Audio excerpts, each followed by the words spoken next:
भगवान को प्राप्त करने की आशा है तो भक्तों के गुणों को गाइए।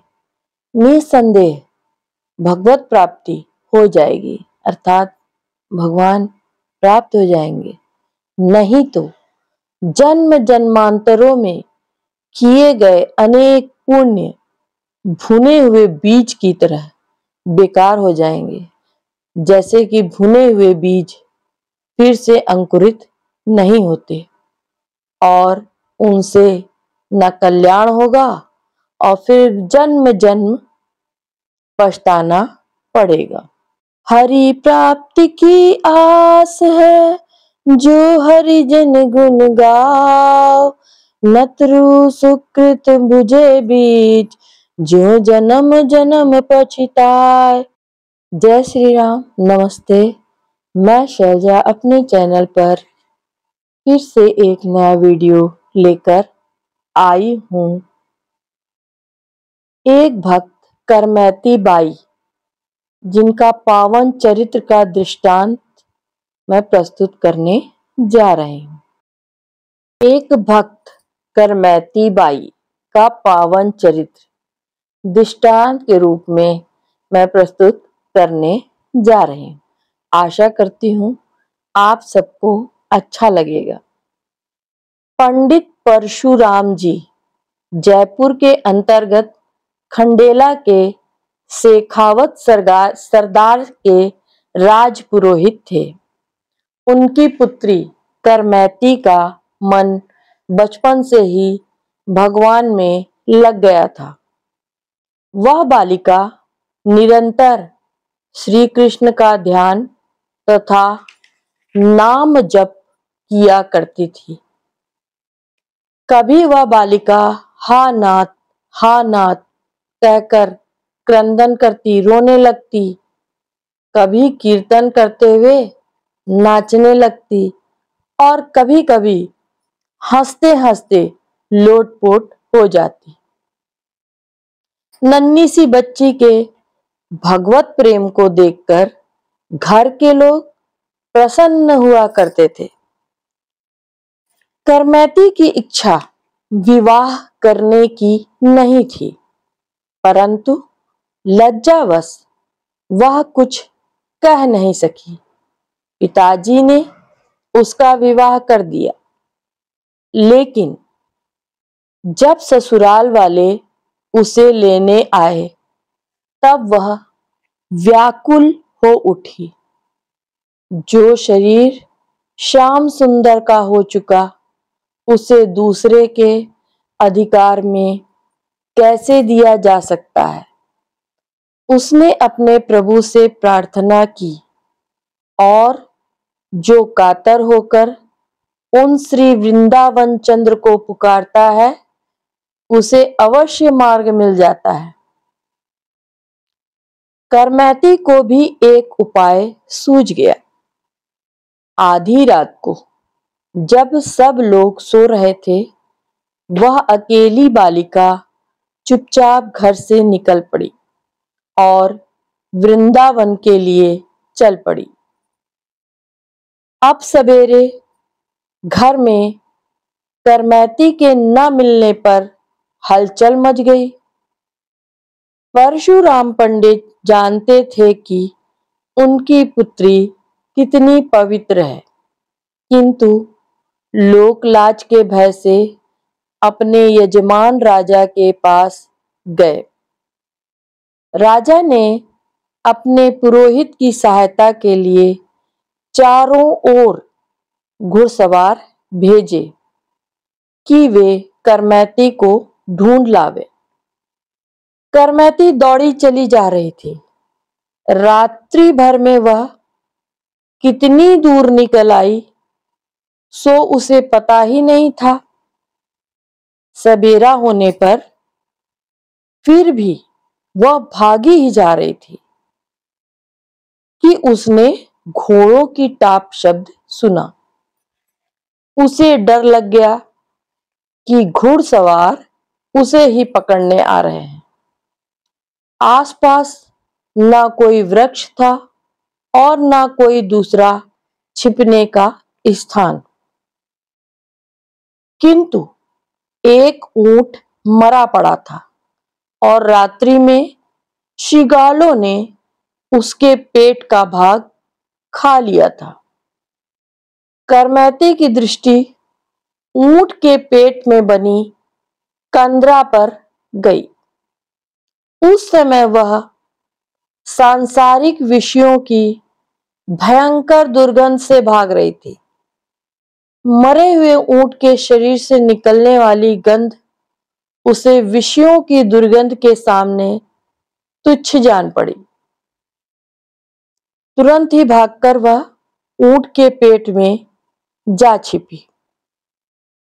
घुड़सवार आए, पास आए तो दुर्गंध के मारे उन्होंने उस ऊंट की तरफ देखा तक नहीं और वहां से शीघ्रतापूर्वक जल्दी ही वे आगे बढ़ गए और अंत में हताश होकर लौट गए। माता पिता आदि भी पुत्री के संबंध में निराश हो गए। जिसकी कृपा से विष भी अमृत हो जाता है, अग्नि भी शीतल हो जाती है, उसी की कृपा वर्षा करमैती पर भी हो रही थी। ऊंट के शरीर में वह भूखी प्यासी 3 दिन तक छिपी रही और उस सड़े ऊंट के शरीर की गंध उसके लिए सुगंध में बदल गई थी। चौथे दिन जब वह वहां से निकली, मार्ग में उसका जाना हुआ नहीं था। वो कुछ नहीं जानती थी, रास्ता नहीं जानती थी, किंतु जो सबका एकमात्र मार्गदर्शक है, उसकी ओर जाने वाले को मार्ग नहीं ढूंढना पड़ता।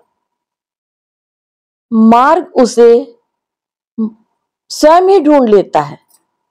अब करमैती को भी साथ मिल गया और वह वृंदावन पहुंच गई। जय श्री कृष्णा, जय श्री राधे राधे।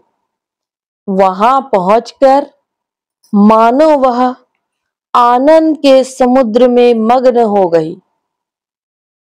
जब परशुराम पंडित जी को अपनी पुत्री का कहीं पता न लगा, तब वे वृंदावन आए। लेकिन भला वृंदावन में करमैती को कौन जानता पहचानता था या वो उसका पता लगाता। एक दिन वृक्ष पर चढ़कर परशुराम पंडित जी इधर उधर देख रहे थे। ब्रह्मकुंड पर उन्हें एक वैरागिनी दिखाई पड़ी। वहां जाने पर उन्होंने देखा कि साधु के वेश में करमैती ध्यान मग्न बैठी है। पुत्री की दीनहीन दशा को देखकर पिता को बहुत शोक हुआ, परंतु उसके भगवान के प्रति प्रेम को देखकर, उसके भगवत प्रेम को देखकर वे अपने आप को धन्य धन्य मानने लगे। कई घंटे बैठे रहने पर भी जब करमैती का ध्यान भंग नहीं हुआ, तब पिता ने उसे हिला डुलाकर जगाया। वे उससे घर चलकर भजन करने का आग्रह कहने लगे। उन्होंने कहा, चलो बेटी, घर चलो, वहीं पर भजन कीर्तन करना। करमैती ने कहा, पिताजी, यहाँ वृंदावन आकर भी कभी कोई लौटा है? मैं तो ब्रिज राजकुमार के प्रेम में डूबकर मर चुकी हूं।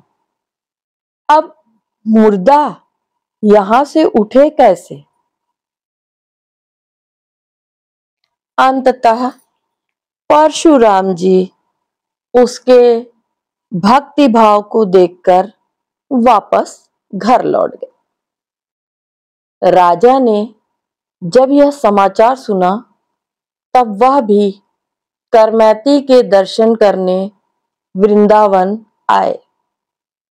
राजा के बहुत आग्रह करने पर भी करमैती बाई ने एक छोटी कुटिया बनवाना स्वीकार कर लिया।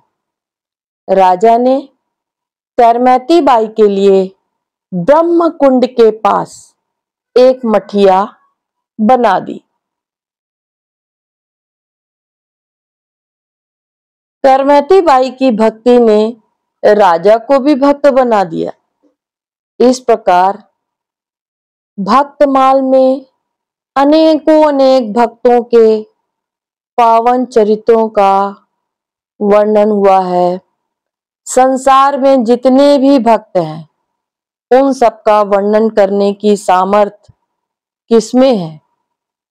यह तो वैसे ही असंभव है जैसे कोई चिड़िया सब समुद्रों का जल पी लेने का विचार करे तो उसके उदर में समुद्र का जल कैसे अट सकता है। भक्त जिते भूलोक में कथे कौन पे जाए, समुद्र पान श्रद्धा करे कह चिरि पेट समाए। जिस प्रकार वृक्ष की जड़ सींचने से उसकी शाखा पत्ते सब अंग प्रत्यंग पुष्ट हो जाते हैं, उसी प्रकार से आचार्यों और भक्तों के वर्णन से दूसरे भक्तों की भक्ति और महिमा को भी समझकर संतोष करना चाहिए। जय श्री वृंदावन, जय श्री करमैती बाई, जय श्री कृष्णा, राधे राधे। आप सब स्वस्थ रहें और प्रसन्न रहें। मैं आगे और इसी तरह के भक्तों के वीडियो लेकर आऊंगी। नमस्कार।